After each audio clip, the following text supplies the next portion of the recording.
स्वागत करता हूं आपका आपके अपने YouTube चैनल पर REET level 2 science and math, जिसमें कक्षा 6 की विज्ञान हम लोग डिस्कस कर रहे थे। उस कड़ी में मैं आज अगला चैप्टर आपका लेकर आ रहा हूं, सजीव व निर्जीव।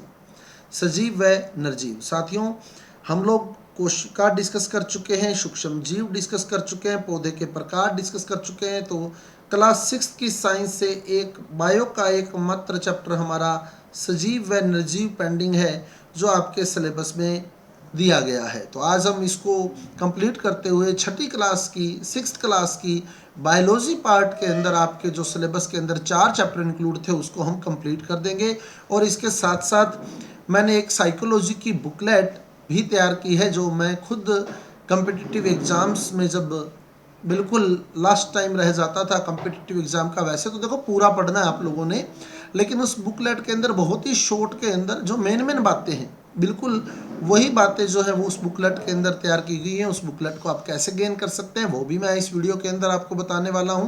तो जुड़े रहिएगा अंत तक इस वीडियो में, आपके लिए बहुत ही महत्वपूर्ण मटेरियल इस वीडियो के अंदर जो है वो इंक्लूड किया गया है। और सजीव और निर्जीव चैप्टर जो है आपका एक बहुत ही आसान चैप्टर, बहुत ही आसान, बहुत ही सिंपल चैप्टर सजीव व निर्जीव, जिसको हम आज शुरू करने जा रहे हैं, जिसकी महत्वपूर्ण बातें तो आपके सामने इस चैप्टर में प्रस्तुत की जाएंगी। तो सबसे पहले अध्याय 6 क्लास 6 में जो प्रीवियस ईयर्स की बुक्स लगाई जाती थी, उसका अध्याय 6 सजीव व निर्जीव, लिविंग एंड नॉन लिविंग, जिसमें हम पॉइंट डिस्कस करेंगे सजीव और निर्जीव का परिचय, सजीव और निर्जीव में अंतर और सजीवों के लक्षण। तो सबसे पहले आता है सजीव और निर्जीव का परिचय। तो अब कहते हैं अपने आसपास के परिवेश के बारे में सोचिए और बताइए कि आपके आसपास की कौन कौन सी वस्तुएं, आपके आसपास कौन कौन सी वस्तुएं जीव जंतु पाए जाते हैं। इन वस्तुओं एवं जीव जंतुओं की एक सूची तैयार कीजिए और इन्हें निम्नलिखित सारणी के अनुसार वर्गीकृत कीजिए। तो क्रियाओं के आधार पर बस्ता है, जैसे अब इसमें बताया गया है बस्ता का स्वयं चलकर गति कर सकता है, नहीं कर सकता, भोजन नहीं कर सकता, श्वास लेना, जो बस्ता है वो श्वास भी नहीं ले सकता, और समय के साथ बढ़ना यानी बड़ा होना, ये भी गुण उसमें नहीं पाया जाता। गाय बिल्कुल स्वयं चलकर गति कर सकती है, भोजन कर सकती है, श्वास ले सकती है, समय के साथ बढ़ सकती है। बकरी बिल्कुल स्वयं चलकर गति कर सकती है, भोजन कर सकती है, श्वास ले सकती है, समय के साथ बढ़ सकती है। पत्थर इनमें से कोई भी कार्य नहीं कर सकता। गाय कर सकती है सारे कार्य, बकरी ये सारे कार्य कर सकती है, लेकिन पत्थर इनमें से कोई भी कार्य नहीं कर सकता, और ना ही कुर्सी इनमें से कोई कार्य कर सकती है। तो अब ये सजीव और निर्जीव उसने बहुत ही बढ़िया तरीके से एक्सप्लेन किया है।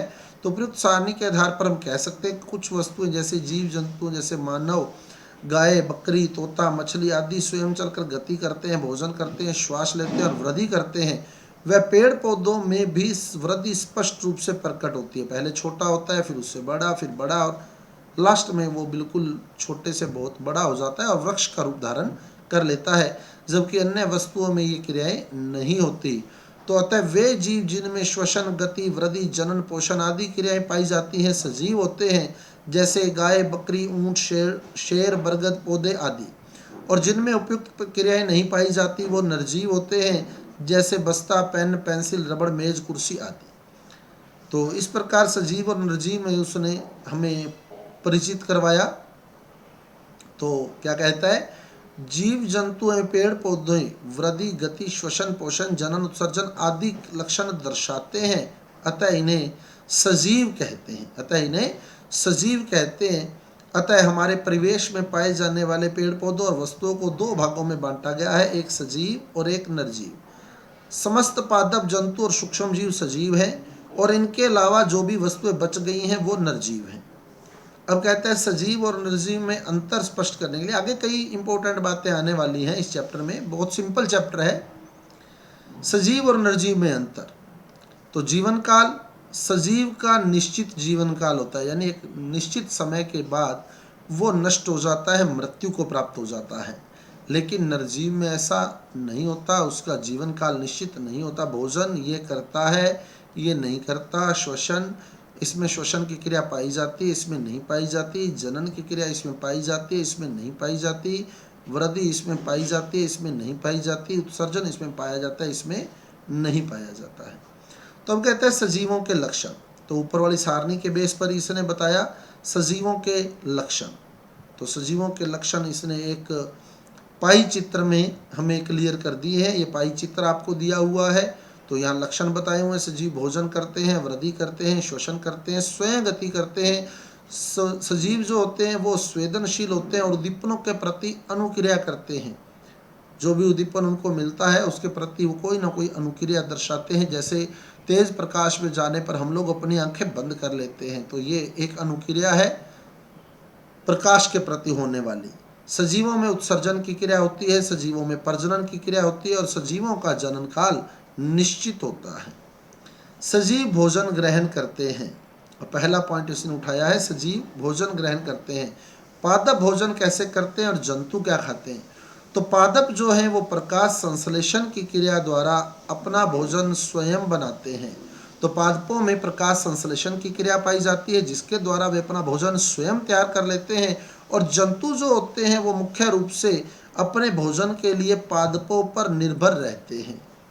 तो पादपों पर निर्भर रहते हैं, चाहे वो प्रत्यक्ष रूप से रहें चाहे वो अप्रत्यक्ष रूप से रहें। प्रत्यक्ष रूप क्या है, अप्रत्यक्ष रूप क्या है, वो भी देख लें।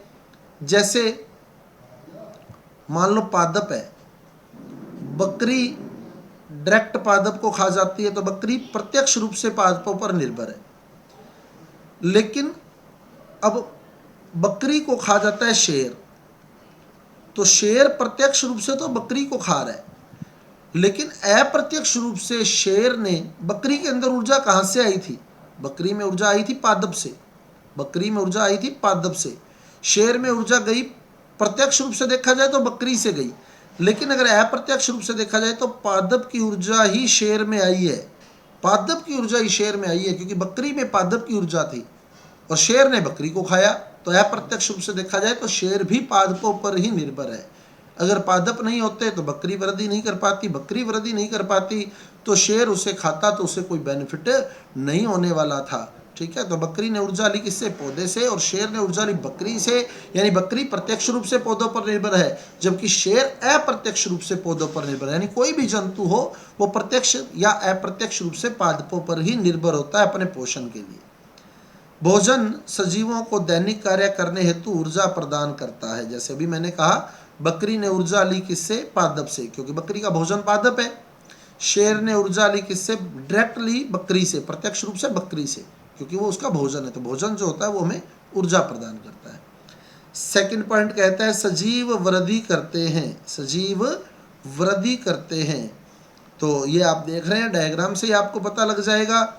ये छोटा गमले में पौधा लगा, उससे बड़ा हुआ, उससे बड़ा हुआ, उससे बड़ा हुआ, और फिर वो जितना बड़ा हो सकता था उतना बड़ा हो गया है। तो सजीवों में वृद्धि एक अभिलाक्षणिक गुण है।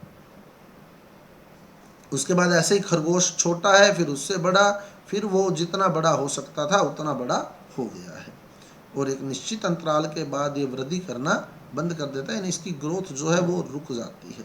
उसके बाद ये जीर्ण अवस्था की ओर अग्रसर हो जाता है, यानी वृद्धावस्था की ओर अग्रसर हो जाता है, और अंततः वो जीर्ण अवस्था के बाद मृत्यु को प्राप्त होता है। अब कहता है सजीव श्वसन कैसे करते हैं? सजीव श्वसन कैसे करते हैं? क्या सभी सजीव सांस लेते हैं? सजीव श्वसन में कौन सी गैस अंदर लेते हैं और श्वसन के पश्चात कौन सी गैस बाहर निकालते हैं? तो चाहे पौधा हो चाहे जंतु हो, श्वसन के दौरान वो ऑक्सीजन गैस ही अंदर लेगा। ऑक्सीजन गैस ही इनहेल की जाती है और बाहर निकाली जाती है कार्बन डाइऑक्साइड। चाहे पौधा हो चाहे जंतु हो, वो श्वसन के बाद कार्बन डाइऑक्साइड ही बाहर निकालता है। तो सजीव श्वसन के दौरान ऑक्सीजन गैस लेते हैं और कार्बन डाइऑक्साइड गैस बाहर निकालते हैं।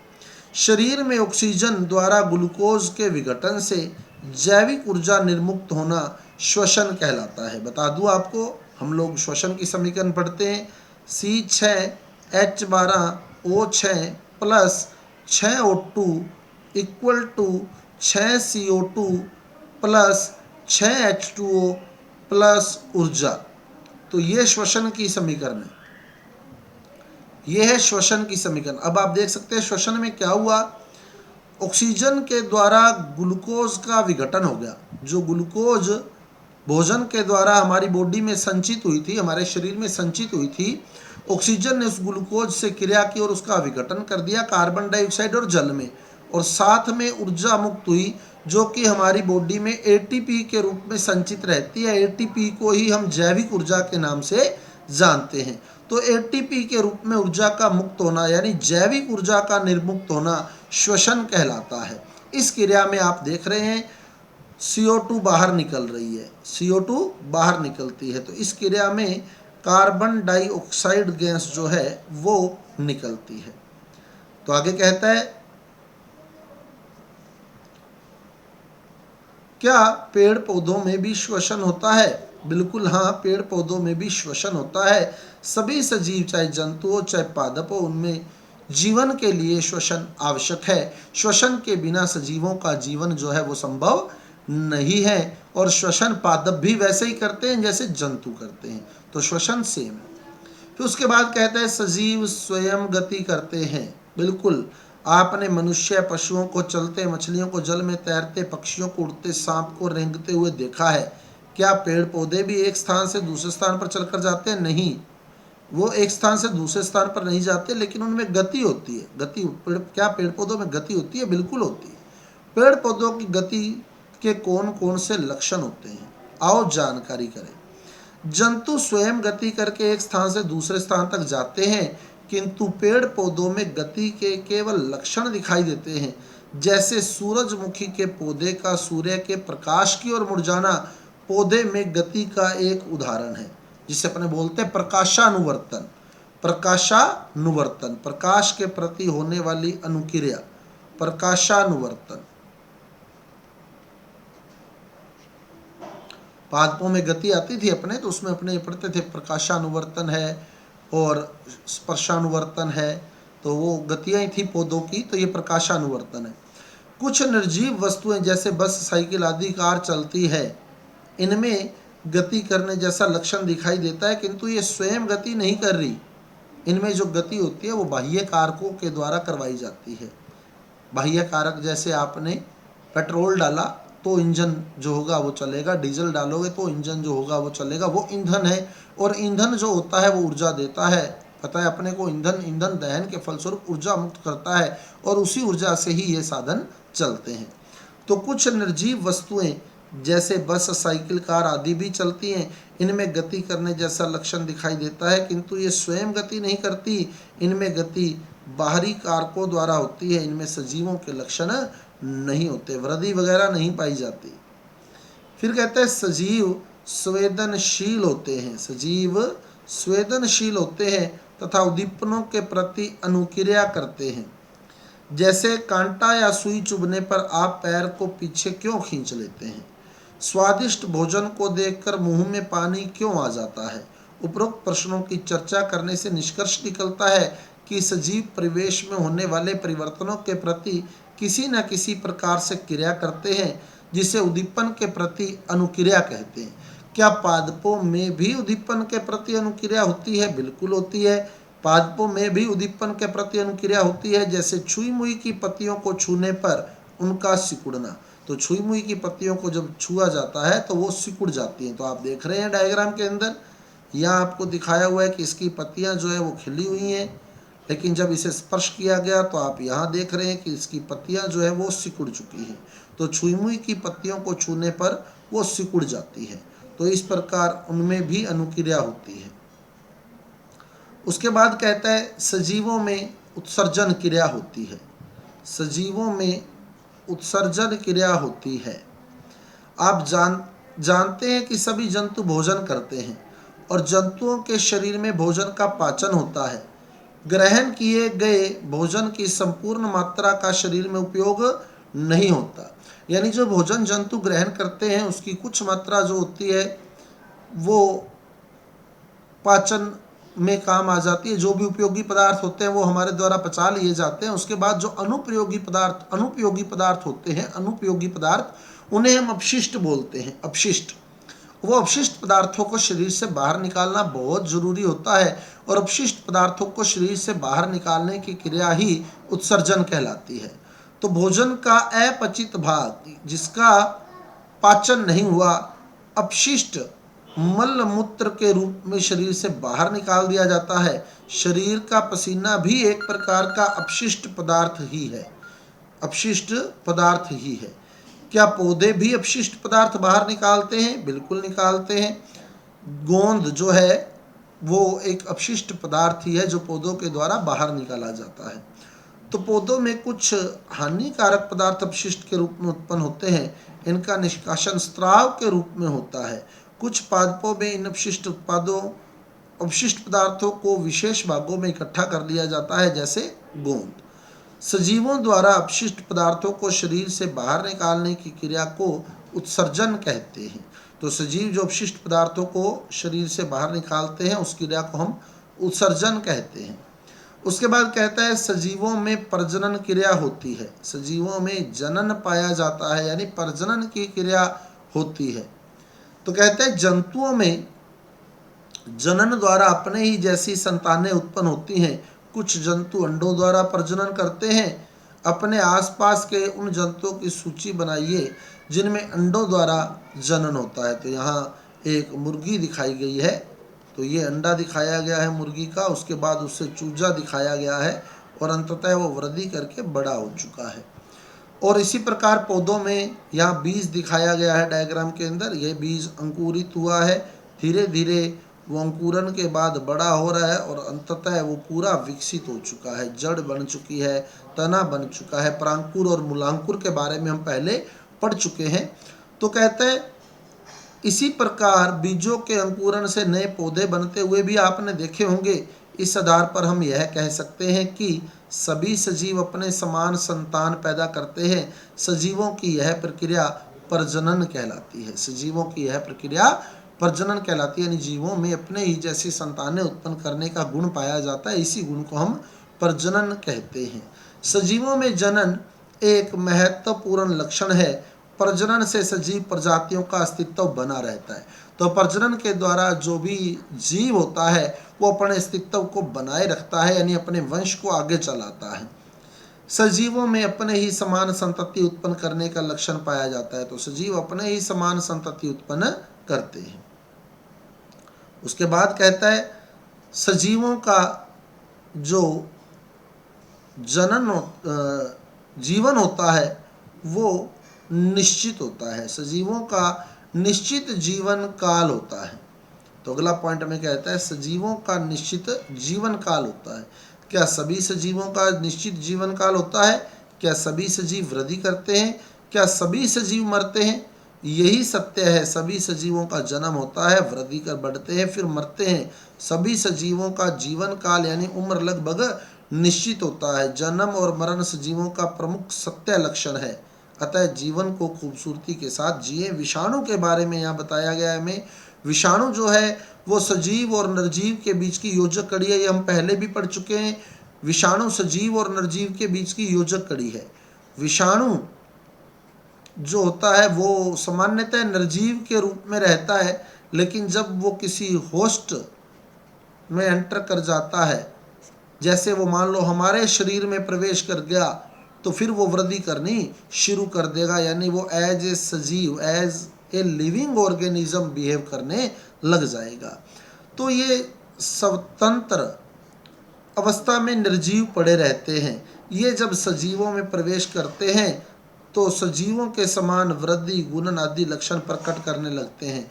ये पादपों एवं जंतुओं में अनेक प्रकार के रोगों के कारक हैं। तो ये हमने पढ़ा है सूक्ष्म जीवों में जो रोग उत्पन्न होते हैं। बाकी आगे और भी डिटेल हम इसके बारे में पढ़ेंगे। अभी मैं क्लास वाइज चल रहा हूँ तो केवल 6th क्लास की बात ही हम कर रहे हैं। नेक्स्ट कहता है जगदीश चंद्र बोस, जेसी बोस।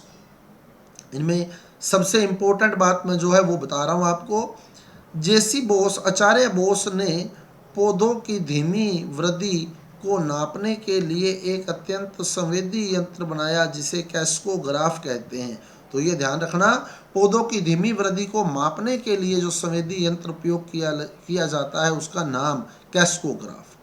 तो बहुत ही इम्पोर्टेंट बात है ये। तो इसे मेन आपने ध्यान रखना है।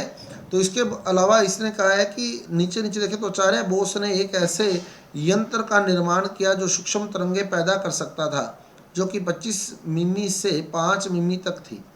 तो इसी का यूज करके ही मार्कोनी का वायरलेस रिसीवर जो था वो तैयार किया गया था। उसका आविष्कार जो है वो जेसी बोस द्वारा ही किया गया था, क्योंकि इन्होंने एक ऐसा यंत्र बना दिया था जो सूक्ष्म तरंगे पैदा कर सकता था। तो इस प्रकार ये जेसी बोस का मेन योगदान है। तो अब कहता है आपने क्या सीखा। तो हमारे आसपास प्रवेश में दो प्रकार की वस्तुएं, सजीव निर्जीव। सजीवों में जनन उत्सर्जन जीवन काल निश्चित होता है, श्वसन करते हैं, गति करते हैं। प्रजनन से सजीव अपनी प्रजातियों का अस्तित्व बनाए रखते हैं। विषाणु सजीव और निर्जीव के बीच की योजक कड़ी है। स्वतंत्र अवस्था में ये निर्जीव होते हैं, किंतु सजीव में प्रवेश करते ही ये उसके समान व्यवहार करने लगते हैं। तो स्टूडेंट्स, ये था हमारा चैप्टर। और अब मैं बता दूं आपको मेरे द्वारा एक क्विक रिवीजन ऑफ साइकोलॉजी, जो मैंने हमेशा चाहे सेकंड ग्रेड का एग्ज़ाम दिया था, चाहे फर्स्ट ग्रेड का एग्ज़ाम दिया था, एग्ज़ाम में एंटर करते टाइम बिल्कुल शॉर्ट में एक मटेरियल मेरे द्वारा तैयार किया गया था, जिसको मैं रिवीजन के रूप में लेता था। वैसे तो सारा ही डिटेल हम लोग पढ़ते हैं, लेकिन रिवीजन करते टाइम इसी मटेरियल का ही मैंने जो है वो सारा लिया था। मेरे द्वारा तैयार किया गया यही मटेरियल मैंने आपको एक बुकलेट के रूप में प्रोवाइड करवा दिया है। तो ये short booklet for exam review, जिसमें आपको 100 महत्वपूर्ण प्रश्न भी एंटर करवाए गए और इसका शुल्क मात्र 10 रुपये रखा गया है, जो कि एक बिल्कुल नॉमिनल सा चार्ज आपको पे करना है। जो मेरा ऑपरेटर है ये उसकी मेहनत है, जो उसने 40 से 50 पेज टाइप करके आपके लिए तैयार किए हैं, जिसका चार्ज मात्र 10 रुपये, जो कि ना के बराबर है। अब आपने इसे परचेज कैसे करना है वो बता दूं मैं आपको। उससे पहले आप देख सकते हैं, फिर मैं बता दूं, डिटेल नहीं है किसी भी चैप्टर की, केवल टॉपिक्स जो हैं वो संक्षेप में बताए गए हैं। तो आप यहाँ देख सकते हैं स्पष्ट लिखा हुआ, टॉपिक को संक्षेप में तैयार किया गया है। बिल्कुल महत्वपूर्ण तथ्य है, जो इम्पोर्टेंट बातें उस टॉपिक की हैं वही इसमें एंटर करवाई गई है, वही इसमें लिखी गई हैं। और सारे टॉपिक थोड़े थोड़े बताने के बाद 100 इम्पोर्टेंट प्रश्न इसमें लिखे गए हैं। हाउ टू परचेज, सबसे पहले इसके लिए आपको हमारी ऐप डाउनलोड करनी होगी प्ले स्टोर में जाकर, इजी केमिस्ट्री, जिसका आइकन या लोगो जो है आप देख रहे हैं, ये इसका आइकन या लोगो आपको दिखाई देगा। उसके बाद आपको होम पेज पर ही बिल्कुल उसके नीचे वाले भाग में बॉटम ऑफ होम पेज पर आपको एक स्टोर का ऑप्शन दिखाई देगा। जैसे ही आप स्टोर को ओपन करेंगे तो आपके सामने दो ऑप्शन आएंगे, एक फीचर्ड कोर्स और एक माई कोर्स। एक तो लिखा होगा माई कोर्स और एक लिखा होगा फीचर्ड कोर्स। फीचर कोर्स में आपने जाना है और उस बुक को परचेज करना है, जिसका जो भुगतान है उसमें कैसे करना है, 10 रुपये का भुगतान, वो आपको सारा प्रोसेस दिख जाएगा वहाँ। और उसको परचेज करने के बाद 10 रुपये पे करने के बाद आप लोग स्टडी मटेरियल में जाएंगे। वीडियो नहीं मिलेगा आपको यहाँ, क्योंकि ये बुकलेट है। तो आपको स्टडी मटेरियल में जाना है माई कोर्स के अंदर। उसके बाद आपको जब आप परचेज कर लेंगे इसको, तो आपको माई कोर्स में ये दिखेगा। स्टडी मटेरियल में आप जाएंगे, स्टडी मटेरियल में जाने के बाद आप इस बुकलेट को ओपन कर सकते हैं, इस बुकलेट को रीड कर सकते हैं और इसके 100 महत्वपूर्ण क्वेश्चन जो इंक्लूड किए गए हैं उनको आप लोग जो है करके देख सकते हैं कि क्या आंसर। अगर आपकी तैयारी है तो आप 100 क्वेश्चन जो है वो रिवाइज कर लीजिए, और अगर आपकी तैयारी नहीं है तो एक बार संक्षेप में आप लोग मेन जो बातें हैं वो तैयार कर लीजिएगा। तो स्टूडेंट्स, यदि आपको हमारे वीडियो आपके लिए अच्छे लग रहे हैं, बेनिफिशियल लग रहे हैं, तो कृपया हमारे चैनल को सब्सक्राइब कर दीजिए और हमारे वीडियो को ज़्यादा से ज़्यादा लाइक कीजिए, शेयर कीजिए और साथ ही साथ बेल आइकन का बटन भी ऑन कर दीजिएगा, ताकि आने वाले वीडियो का नोटिफिकेशन आपको नोटिफिकेशन बॉक्स में मिल सके। तो मिलते हैं अगले वीडियो के साथ। धन्यवाद।